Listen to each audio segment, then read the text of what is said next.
Bonjour à tous. Donc aujourd'hui au programme, j'ai prévu de vous faire découvrir un petit peu la serre que j'ai fabriquée derrière moi. Donc une serre fabriquée entièrement maison, et donc j'espère que ça vous donnera des idées éventuellement pour faire la même chose chez vous, sachant que je vais vous donner peut-être quelques astuces en fait dans cette vidéo pour pouvoir au mieux construire la vôtre. Voilà. Donc je vais vous la présenter un petit peu de près. Alors ce qu'il faut dire tout d'abord en fait, c'est que j'ai eu la chance de récupérer des fenêtres relativement grandes. Alors de mémoire elle doit faire 1,84 m de haut. Donc ça m'a permis de les mettre uniquement sur une seule hauteur de parpaing comme on voit ici. D'accord. Donc c'est appréciable parce que j'ai pas eu besoin de faire un gros muret de soutènement quoi. Voilà. Donc ensuite le mieux c'est d'aller voir à l'intérieur en fait pour voir un petit peu les fixations. Donc on va y aller.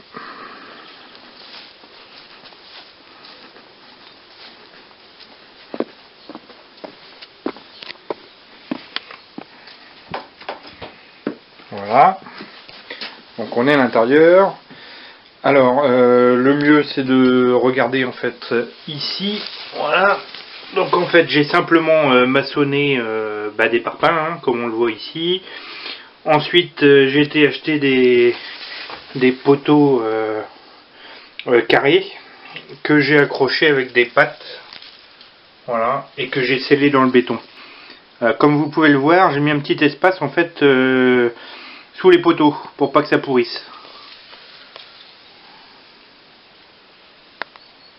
Petite précision au niveau des fenêtres.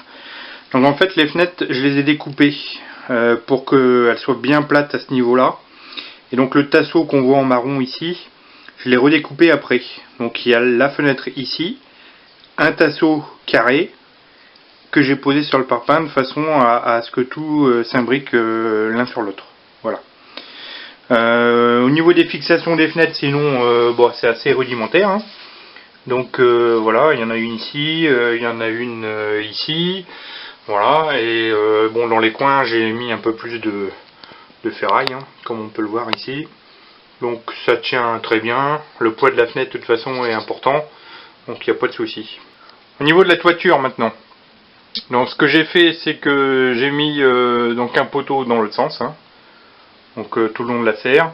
Donc il faut que ça soit évidemment bien plat, donc on le voit, c'est celui-là dont je parle là. Ensuite, dans le coin, j'ai mis un autre poteau vertical qu'on voit ici. Et donc ça m'a permis de faire la pente régulière tout le long. Mettre un certain nombre de pentes quand même, pour la pluie c'est quand même mieux. Sinon les claires-voies que vous voyez ici, là, tout ça c'est de la palette récupérée. Donc je les ai découpés, je les ai lasurés, et puis l'un dans l'autre ça me fait mon aération. Et puis ça permet de l'extérieur que ça soit assez beau. Voilà, donc après les charpentes, vous voyez un petit peu comment c'est. Donc j'ai mis différents poteaux dans l'autre sens évidemment. Avec des accroches assez faciles, on va zoomer un petit peu. Ouais, c'est ce qu'on trouve dans le commerce en fait pour faire des planchers. Donc voilà. Donc ici et là-bas au fond. Alors évidemment ici, comme on peut le voir, j'ai mis une poutre un peu plus épaisse, un bastin. Voilà. Donc au niveau de la charpente, il y a autre chose à dire également. C'est l'étanchéité entre le toit et ce mur-là. Puisque lorsqu'il pleut beaucoup, on a tendance à avoir des passages d'eau ici. Alors, ce que j'ai pris, vous voyez, c'est simplement un petit U en alu. C'est une petite rigole que j'ai fixée. Voilà, comme ça, si vraiment il y a des fuites, ça va dans la petite rigole en alu et puis ça ressort sur l'extérieur. Au niveau de la toiture, il n'y a rien d'exceptionnel. J'ai pris des évrites spéciales passage UV et qu'on peut trouver dans les magasins de bricolage, et j'ai fixé donc sur le dessus sans problème. Alors la première chose que j'ai faite à ce niveau là, c'est de mettre la poutre qu'on voit ici, d'accord. Ensuite donc j'ai posé la fenêtre, je l'ai attachée à ce premier montant là, donc elle n'est pas tombée dans la mesure où elle était attachée sur le mur. Dans la foulée j'ai mis cette poutre là que j'ai coulé dans le béton au niveau des pieds. J'ai attendu que ça sèche, et le lendemain j'ai remis cette vitre à côté, et le poteau qu'on voit ici. J'ai encore attendu une journée, etc., etc. Ce qui fait que j'ai construit la serre au fur et à mesure comme ça. Pour les dimensions, ma serre fait à peu près, on va dire, allez, 2 mètres 20 sur 2 mètres 20 à peu près, à la louche. Ça me permet d'y mettre donc un pied de tomate qu'on voit ici, 2, 3, 4, 5, 6, 7, 8, 9, 10, 11, 12. 12 pieds de tomate. Ces 12 pieds de tomate me rapportent environ, j'ai fait le calcul la première année, j'étais arrivé à une quarantaine de kilos sur l'année. Voilà. Donc vous multipliez par le prix de la tomate et déjà vous rentrez pour une partie déjà dans vos frais de construction déjà dès la première année. Alors vu de l'extérieur, hein, les fameux clairvoies qu'on voit ici, donc que de la palette récupérée. Hein. Donc ça c'est pas cher. Voilà. Alors sinon j'ai eu la chance de récupérer aussi la porte qu'elle est avec. Hein. Donc double vitrage. Donc ça c'est intéressant. J'en ai profité pour récupérer plein de ferrures qu'il y avait avec, les découper, etc. Ce qui m'a permis, vous voyez, de faire les liaisons et puis que ça soit très solide en fait. Parce que la porte est quand même lourde. Voilà. Donc en bas, le muret. Après, j'ai passé un petit coup de ciment dessus de façon à ce qu'il soit lisse et que la pluie coule assez facilement. Et puis j'ai laissé un petit espace en dessous pour pas que le bois soit directement en contact avec le béton. Chose importante aussi, bien penser dans la conception aux aérations. Alors j'en ai fait une ici, donc là on se situe au niveau de la toiture. Voilà, un truc basculant.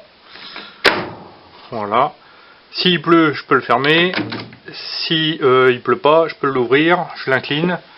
Et puis ça permet d'aérer en hauteur.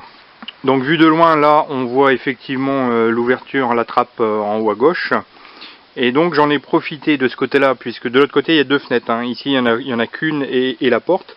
Et comme la porte est un peu moins large, j'en ai profité pour faire des claire-voies dans l'autre sens. Et dans les claire-voies, je me suis aménagé une petite ouverture. Ce qui fait que vraiment s'il pleut, on peut fermer. Voilà. On ferme la porte. Et on a la trappe du haut ici. Et on a la trappe sur le côté quand même malgré tout pour aérer. Voilà. Alors rien n'empêcherait de faire la trappe ici un peu plus grande. Hein. Moi je l'ai fait de ce gabarit là, mais on peut imaginer la faire plus grande. Voilà.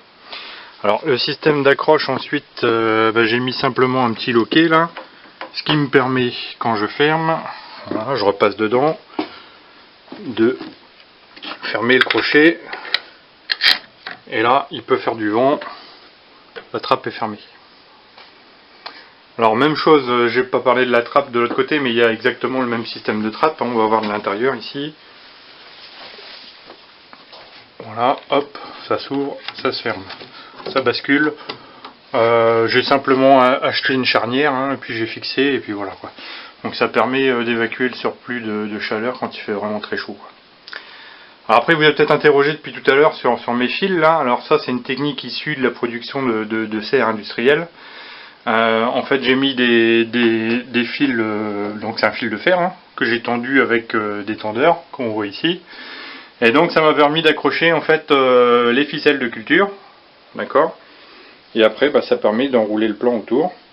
Donc on va prendre celui-là par exemple, enrouler le plan, on enroule la ficelle autour, d'accord. Et ça permet en fait d'avoir un tuteur naturel. La plante monte. Et quand elle arrive au plafond, on voit que celle-ci est déjà relativement haute, hein, on est presque arrivé en haut. Je vais pouvoir libérer du mou parce que j'ai donné un petit peu, je vais donner un petit peu de mou en haut en détachant un peu la ficelle et en la rattachant un peu plus bas. Voilà, pour les ficelles, important, j'ai pris quelque chose de biodégradable. Comme ça, à la fin de l'année, quand je sors toutes mes plants de tomates à la fin de la culture, tout va dans le compost. J'ai pas besoin d'enlever les ficelles. Elles sont évacuées avec. Voilà. Que dire d'autre? Donc à l'intérieur de la serre, sinon le sol, évidemment de la terre. Mais j'ai quand même mis des dalles pour pouvoir marcher dessus, hein, pour pas trop tasser le sol. Et alors à l'expérience, puisque ça fait quand même quelques années que je fais des tomates maintenant, il faut pas mouiller le sol trop souvent. Et en tout cas, faut pas mouiller le sol dans les périodes pluvieuses. Sinon, on peut avoir, bon ici là justement, on a une grosse période pluvieuse actuellement. On peut avoir des petites taches. Bon là, c'est pas bien méchant, mais si on a tendance à trop arroser, c'est pas bon du tout. Une tomate, c'est quand même costaud. Hein. Donc sinon, bah vous voyez là hein, les petites tomates qui commencent à monter. Voilà. Alors, chose importante aussi que j'ai pas dit, j'ai récupéré une porte. Donc j'ai récupéré cette porte là qui est très bien, qui est très solide, mais elle a un inconvénient, c'est que je l'ai pas eu du bon côté. Bon alors on choisit pas quand on fait de la récup, hein, mais il aurait mieux valu qu'elle s'ouvre de l'autre côté. Parce qu'en fait là les abeilles ont du mal à rentrer dans la serre, hein, puisque en fait on a des massifs de fleurs mais qui sont plutôt à côté. Il aurait mieux valu ouvrir la porte dans l'autre sens. Donc finalement, chose importante, si vous prévoyez pas d'ouverture assez grande, après c'est à vous de faire l'abeille. C'est-à-dire que la pollinisation, en fait, je la fais comme ça. Donc je tapote, voire même je clique un petit peu sur toutes les fleurs. Voilà. Le pollen s'enlève, va féconder la fleur et ça permet d'avoir les tomates. Si on ne fait pas cette opération là, malheureusement la récolte est quand même nettement moins importante, voire sur certains plants de tomates, certaines variétés quasi nulles quoi. Alors tant que j'y suis, je vais vous montrer également un autre abri que j'ai fabriqué cette année, donc il est en expérimentation celui-là. Hein. Donc là j'ai récupéré en fait un encadrement d'une vieille tente, une vieille toile de tente. Donc j'ai simplement pris les armatures qui n'étaient pas très épaisses, hein, puisqu'on doit être à 2 cm de diamètre. Et puis j'ai été chercher des crochets de serre en fait, un bout de plastique de serre aussi.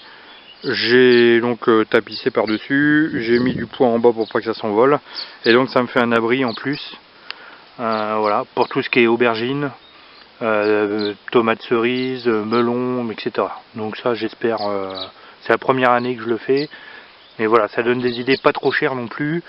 Si vous avez des vieilles armatures comme ça qui servent pas, ça permet de faire des choses sympas. Je l'ai pas entièrement fermé parce que c'était pas assez solide. En Bretagne, il y a quand même beaucoup de vent. Je l'ai laissé ouvert de façon à ce que les abeilles puissent venir butiner parce que j'avais pas envie de refaire la pollinisation à la main. Et ça permet d'être protégé de la pluie parce que là on voit qu'il pleut quelques gouttes déjà. Et donc malgré tout d'avoir un peu de chaleur sous la serre et de pouvoir faire des légumes assez facilement. Bien, voilà, j'espère que ça vous a plu. Donc si vous avez des questions, n'hésitez pas à me les envoyer, hein, ça sera avec plaisir que je répondrai. Et puis j'espère que ça vous aura donné envie de bricoler. Et puis après d'utiliser une serre qui sera personnelle, il n'y en aura pas deux comme ça.